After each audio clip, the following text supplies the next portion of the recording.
Hey folks, today we're diving into the wild story of the Jaguar E-Type from 1961.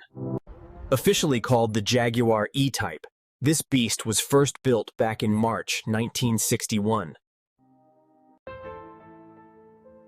Straight out of Coventry, England, Jaguar Cars dropped a legend on the world stage. The man behind the magic? Jaguar's visionary founder, with a killer team. Main designer, Malcolm Sayer, an aeronautical engineer who loved fast, sleek curves. The market wanted a sexy, fast sports car, but at a price normal people could dream of. Ferrari had the speed, but Jaguar wanted that speed with British elegance and comfort. They launched both a coupe and a roadster because one flavor just wasn't enough. Later, Jaguar dropped the 2+2 version, adding tiny back seats for your tiny friends. The first models packed a 3.8-liter inline-six engine. Pure music under the hood. By 1964, Jaguar upgraded it with a 4.2-liter inline-six. More torque, same beauty. In 1971, the Series 3 rolled out with a massive 5.3-liter V12. Smooth, but thirsty. That inline-six had 265 horsepower, which in 1961 was jaw-dropping for the price. Top speed officially 150 miles per hour, which made it one of the fastest cars in the world. 0 to 60 in about 6.9 seconds. Pretty spicy for the early 60s, right? Transmission was a 4-speed manual at first, a true driver's car, no lazy automatics. The chassis? A steel monocoque with tubular front subframe, light and stiff as heck. Suspension was fully independent with coil springs, way ahead of the competition. Disc brakes all around. Seriously rare tech back then. Even Ferrari didn't offer that. The E-Type's long hood and short tail gave it those iconic movie star proportions. Weight?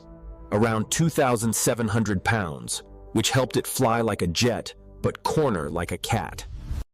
Enzo Ferrari famously called it the most beautiful car ever made. Enough said.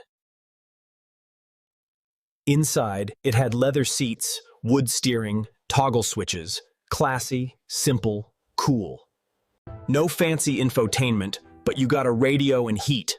Luxury back then, trust me.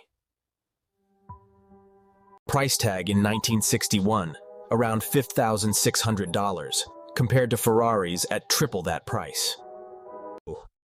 British magazines raved. Americans lined up. Even celebrities wanted a piece.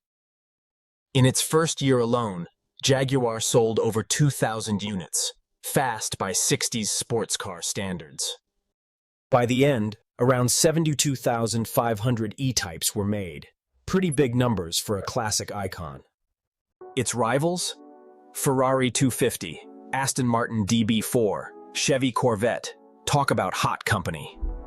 But the Jag had that unbeatable mix. Looks, speed, and price.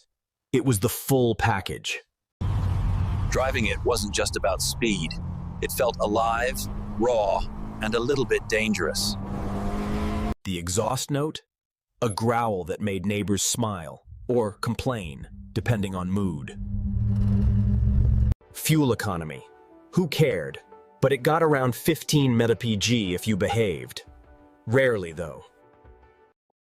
The Series 2 arrived in 1968, with bigger lights, safety updates, and new switches.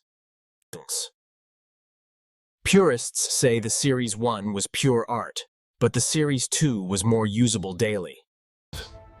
By Series 3, the V12 made it smoother, heavier, and a bit more grand tourer. Weaknesses? Overheating, electrical gremlins, and a trunk the size of a shoebox. Still, no one bought an E-Type for groceries. They bought it to feel like James Bond. Speaking of Bond, while he never drove one, the E-Type starred in countless films. It was a fixture in the 60s London scene. Mods, rock stars, and fashion icons loved it. Famous owners? Frank Sinatra, Steve McQueen, and George Harrison of the Beatles. It became the car of cool. If you had one, you basically were the party. Collectors today go nuts. Prices range from $80,000 to over $300,000 at auctions. Restored lightweight racing versions?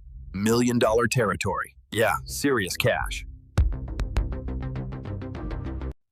Jaguar even built a continuation series of E-Type lightweights in 2014. And in 2017, they shocked everyone with the all-electric E-Type Zero concept. A royal groom drove an electric E-Type at his wedding. Now that's serious style. Car shows worldwide still pack crowds just to see one purr onto the stage. The Goodwood Festival of Speed always has a few E-Types tearing up the hill. The car basically defined classic. Ask any collector, it is a crown jewel.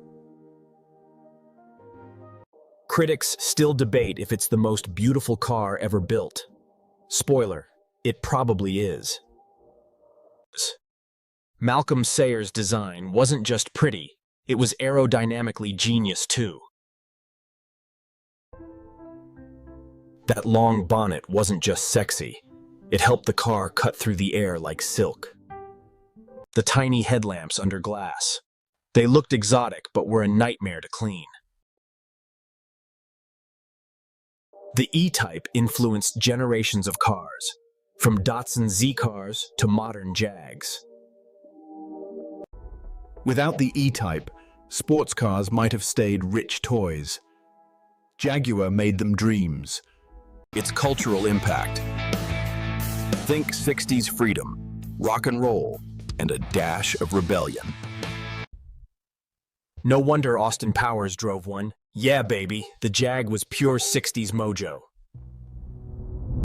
For all its flaws, it's still adored, warts and all, because perfection is boring. Today, owning one means you're part driver, part mechanic, and part historian. When you fire it up, you're time traveling back to swinging London in seconds. Modern reviewers still grin ear to ear. This car isn't just metal, it's pure emotion. Experts say the E-Type set the gold standard for affordable supercar performance. Its place in history? Immortal. An icon that bridged beauty, speed, and innovation. So here's the takeaway. The E-Type wasn't just a car. It was a revolution on wheels. Garage Hot, where classics come back to life.